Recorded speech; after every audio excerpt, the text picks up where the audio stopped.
RTC బస్సుల్లో సోమవారం record స్థాయిలో ప్రయాణికుల రాకపోకలు సాగించారు. 50 లక్షల మందికి పైగా బస్సుల్లో ప్రయాణించినట్లు ఆర్టీసీ ఈడీ మునికేశర్ వివరించారు.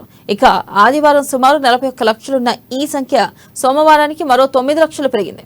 ఉచిత ప్రయాణం అందుబాటులోకి రావడం, కార్తీక మాసం ఆఖరి సోమవారం కావడంతో మహిళలు రికార్డు స్థాయిల్లో బస్సుల్లో ప్రయాణాలు చేశారు. ఈ రద్దీని ముందే ఊహించిన ఆర్టీసీ ఉన్నతాధికారులు రెగ్యులర్తో పాటు స్పేర్ బస్సులను నడిపించగా డ్రైవర్లు, కండక్టర్లు వారాంతపు సెలవు తీసుకోకుండా విధులు నిర్వర్తించారు.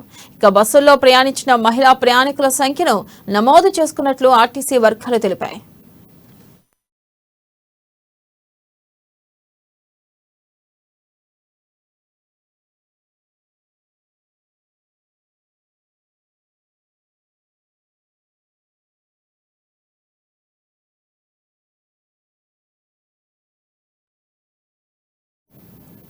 ఆర్టీసీ బస్సుల్లో సోమవారం రికార్డు స్థాయిలో ప్రయాణికుల రాకపోకలు సాగించారు.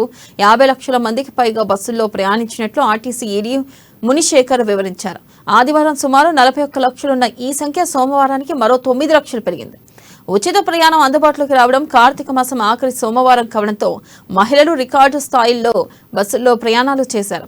ఈ రద్దీని ముందే ఊహించిన ఆర్టీసీ ఉన్నతాధికారులు రెగ్యులర్తో పాటు స్పేర్ బస్సులను నడిపించగా డ్రైవర్లు, కండక్టర్లు వారాంతపు సెలవు తీసుకోకుండా విధులు నిర్వర్తించారు.